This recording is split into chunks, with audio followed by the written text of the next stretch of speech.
Bonjour à tous, aujourd'hui on vous présente ce Sprinter 4x4 qu'on a réalisé pour le team Génération Specialized, qui est le premier team professionnel au monde pour les petits riders de 14 à 20 ans. Specialized Équarriage, c'est une longue histoire. On avait déjà réalisé leur semi-remorque il y a quelques années. Et grâce à Pure Agency, et merci Laurent Delorme d'ailleurs, on a pu réaliser pas un sprinter mais deux sprinters, puisqu'en fait sur ce projet, ce véhicule-là qui est équipé en camper est fait pour accueillir les riders sur les courses pour qu'ils se détendent. Et il est accompagné d'un deuxième sprinter qui est fait pour transporter les riders et les vélos, etc. avec un atelier à l'arrière. On ne peut pas vous le présenter aujourd'hui. Il faudra aller voir ça en vrai sur les courses. Et bon, du coup, on l'a essayé, quoi. On n'a pas pu s'en empêcher. Donc on l'a testé sur des petites routes.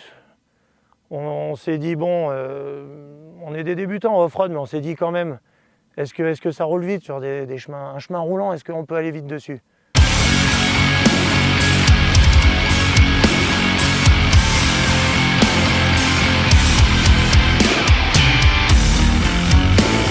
Bon, ça on a testé, c'était pas mal.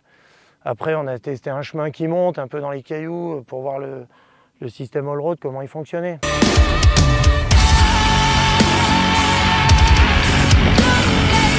Bon, c'est vrai que ça marche pas mal quand même. Après en descente, dans les alpages, etc. Bon en fait c'était génial quoi. C'est vraiment une machine de guerre, c'est top. Donc c'est deux sprinters de 7 mètres en 4 tonnes 100. On ne peut pas homologuer un véhicule en 3 tonnes 5 de ce gabarit-là en 4 roues motrices. Et boîte automatique évidemment, de toute façon ça n'existe pas en boîte méca. Et là pour l'instant il est stock avec les pneus d'origine, les suspensions d'origine. Franchement, vu qu'on l'a testé, on peut dire que ça suffit largement. On a rajouté le petit marchepied à l'extérieur à l'américaine automatique. Et après, par contre, nous à l'extérieur, on n'est pas tellement intervenu. On a rajouté un toit relevable, un store, des éclairages. Par contre, le covering, c'est Pure Agency qui a fait bosser une personne d'Avignon qui a un talent incroyable. On va vous faire des détails, mais c'est fou ce qu'elle a fait comme travail. Et là, il est revenu chez nous, on le prépare pour les salons. On va lui rajouter des grosses jantes Black Rhino, des gros pneus tout-terrain et en partenariat avec Frontrunner, des bonnes galeries. Sur le salon, on va essayer de lui coller un vélo de descente sur le toit parce que quand même, c'est histoire d'abuser, il faut que ce soit vraiment abusé, quoi. L'intérêt du toit relevable sur ce genre de véhicule, c'est surtout pour les mécanos ou le team manager ou éventuellement un pilote pour qu'ils puissent se reposer la journée, en sachant que vu qu'ils sont en 4 roues motrices, ils peuvent accéder facilement sur des spots d'entraînement, etc., qui sont dans des lieux sauvages comme ici. Et il n'y a pas forcément une structure à côté pour se reposer. Donc, dans la demande spécifique du véhicule, vu qu'on a un grand salon en bas qu'on va vous présenter, l'idée c'était quand même d'avoir la possibilité d'avoir un couchage indépendant et facile à installer. Dans les options d'origine de carrosserie, on a toutes les vitres Mercedes pour garder une belle ligne extérieure. On a rajouté une prise de quai Mastervolt en inox, ça pète la classe quand même. L'attelage, parce que le programme du véhicule, il n'y a pas de soute, c'est con, hein, c'est un véhicule pour le vélo mais il n'y a pas de soute. Donc vu qu'ils travaillent avec l'autre véhicule, si celui-ci doit rouler indépendamment, ils peuvent rajouter un porte-vélo comme on l'a fait nous sur les essais, ou une petite remorque éventuellement. Qui dit un peu off-road, dit éclairage extérieur pour un peu aider le conducteur à visualiser une zone. À l'arrière, alors c'est simple, on a la manivelle pour le store, ça c'est quand même important. On leur a laissé quand même un peu de place pour mettre table, chaise, pied de vélo, etc. Un caisson de basse Bose, bon ça c'est la base, hein, parce que sinon c'est pas un véhicule. Après, on a une toile ici qui permet d'accéder à l'intérieur pour nettoyer le véhicule ou intervenir sur des parties techniques, ou en issue de secours éventuellement, avec un peu de savon sur les banquettes. Bon, on fait des véhicules pour Specialized, c'est la classe.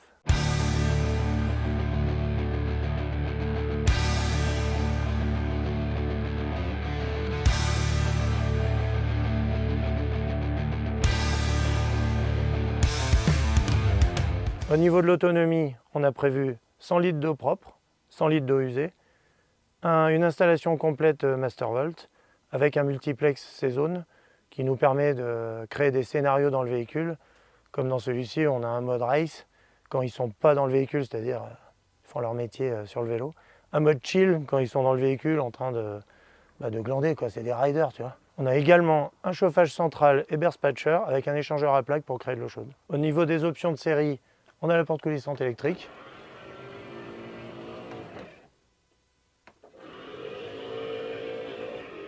On avait pris les sièges d'origine en cuir. La demande a été de créer un véhicule en 5 places. Donc en fait, on a installé un système de rails avec des sièges amovibles. On a regarni les sièges avec le même cuir que dans la cabine pour que ce soit très homogène. L'avantage de ce système, comme là par exemple, il est en 4 places. On peut le mettre en 5 places, il est homologué en 5 places route.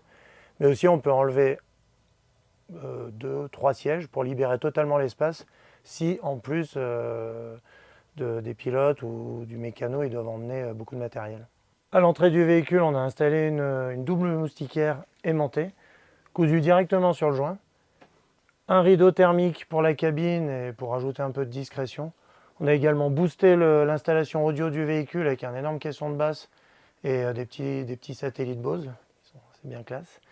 Ensuite, on a installé des bases tournantes sur les 2 sièges. On peut utiliser réellement la base tournante sur celui-ci une fois qu'on a dégagé un peu l'espace derrière. Alors l'avantage du C-Zone, déjà on peut le personnaliser, ça c'est classe. On a les modes ici qui sont, par exemple là ils sont en mode chill, ça veut dire que tout fonctionne dans le véhicule, l'éclairage, tout le matériel est en route. Quand ils partent faire leur course de vélo, que le véhicule est vide, ils se mettent en mode race, et là on a un mode économique en fait qui se met en route, où tout s'éteint sauf le frigo, la chaudière, etc. Donc là on voit le témoin de la batterie. Sur ce véhicule-là, on a une 230 ampères lithium. C'est un véhicule qui a besoin de 2-3 jours d'autonomie maximum.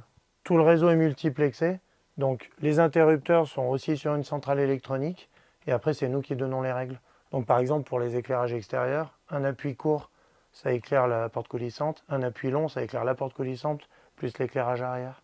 Par contre, tous les éclairages comme le logo Génération Specialized qui est au plafond, les LED, etc., c'est géré par un autre display qui peut faire changer l'intensité, les couleurs, etc.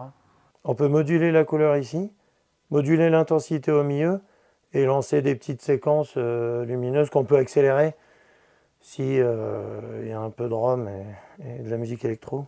Ce Sprinter est entièrement vitré. Quand on crée l'aménagement, du coup ça facilite un peu la tâche, mais on doit recréer des cadres pour simuler des fenêtres où on veut. Donc on voit que les contre-cadres sont regarnis, recousus, etc. Après nous on aime bien faire ce genre de rideau parce que c'est joli. C'est thermique parce que le rideau est thermique. Et en fin de compte c'est solide, hein. C'est plus solide que les rideaux à cassette en plastique. Et c'est plus smart.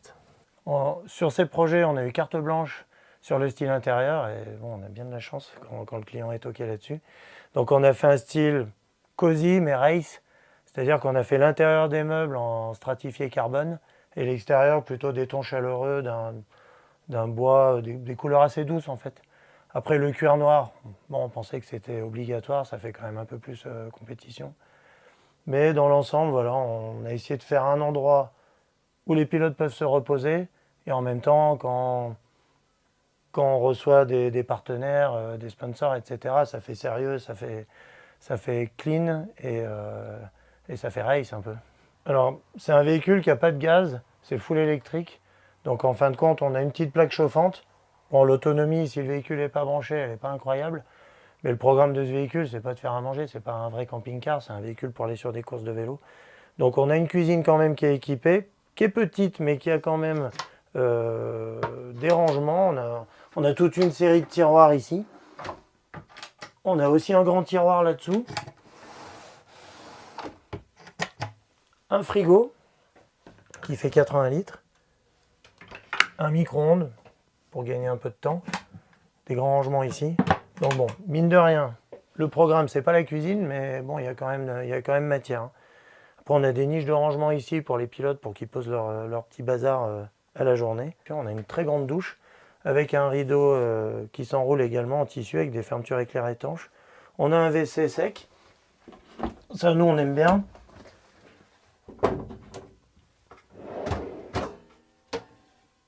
Donc c'est facile à installer et c'est surtout facile à entretenir pour eux. Dans la partie arrière, on a voulu privilégier les rangements. On a fait des grands placards de chaque côté. Un grand salon arrière avec une table coulissante pour pouvoir s'asseoir plus facilement. Ce salon arrière, il se transforme en lit double. On a gardé un maximum de fenêtres pour faire rentrer la lumière dans le véhicule. Mais bon, c'est discret en fait parce que tout est teinté de l'extérieur. On ne peut pas voir ce qui s'y passe. C'est l'intérêt quand on est un peu une star du vélo, tu vois, d'être caché quoi.